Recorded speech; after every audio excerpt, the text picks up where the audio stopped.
cela dit, peut-être à des visées électorales, mais vous, ça vous arrange aussi, parce que finalement, vous pouvez dénoncer cette complicité entre, si je vous comprends bien, entre l'islamisme et une partie de la classe politique française. De le dénoncer. Qu'est-ce qu'a fait LFI concrètement pour la Palestine, pour la cause palestinienne, à part du buzz? Je veux dire, à part cette résolution, il y a maintenant plus d'un an, en voulant qu'on qualifie Israël de régime d'apartheid.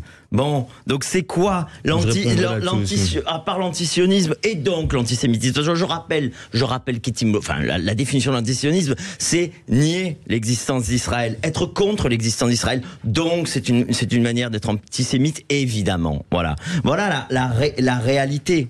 Que dites-vous d'un enfant de 8 ans mort de faim à Gaza dans les bras de sa mère?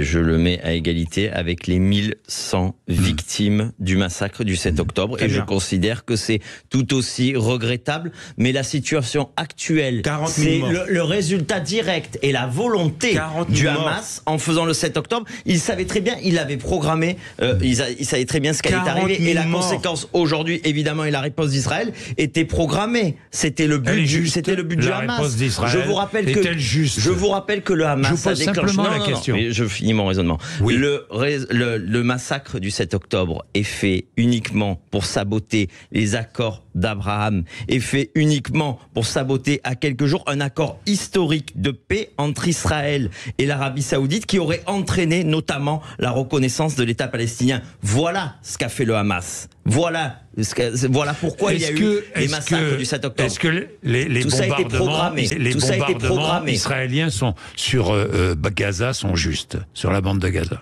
Est-ce que c'est juste? Un État qui est attaqué par un groupement terroriste a le droit de se défendre. Il organise sa défense comme il l'entend.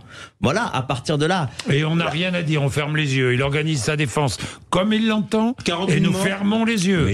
C'est cela ou pas? Mais je crois que tout le monde a appelé à la modération. Maintenant, il faut mettre fin au Hamas. Il faut atteindre le Hamas. Vous savez qu'il y a 15 ans, Benjamin Netanyahou a été élu sur cette promesse. Je mettrai fin, j'éradiquerai le Hamas. Il y a 15 ans. Pendant 15 ans, il y a eu... Enfin, je suis pas là, non, mais Monsieur Netanyahou, je suis factuel. Pendant 15 ans, il y a eu une diminution énorme des attentats en Israël.